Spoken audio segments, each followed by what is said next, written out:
السلام علیکم ورحمۃ اللہ وبرکاتہ۔ ناظرین محترم، بواسیر ہو تو تازہ دودھ سے پاؤں کے تلووں کی مالش کیجیے، انشاءاللہ فائدہ ہوگا۔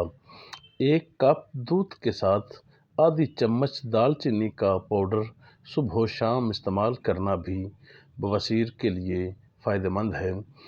دست ہوں تو بچوں کو گرم دودھ میں چٹکی بھر دال چینی کا پاؤڈر دیجیے اور بڑوں کے لیے مقدار دگنی کر دیں۔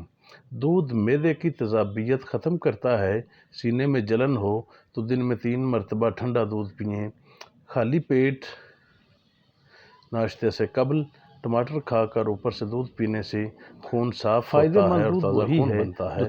فائدہ مند دودھ وہی ہے اور اچھی خوراک کھانے والے صحت مند جانوروں سے حاصل کیا گیا ہو۔ دودھ میں چینی ملانے سے اس کا کیلشیم تباہ ہو جاتا ہے۔ چینی سے میٹھا کیا ہوا دودھ پینے سے بلغم بنتا ہے، پیٹ میں گڑبڑ ہوتی ہے اور گیس پیدا ہوتی ہے۔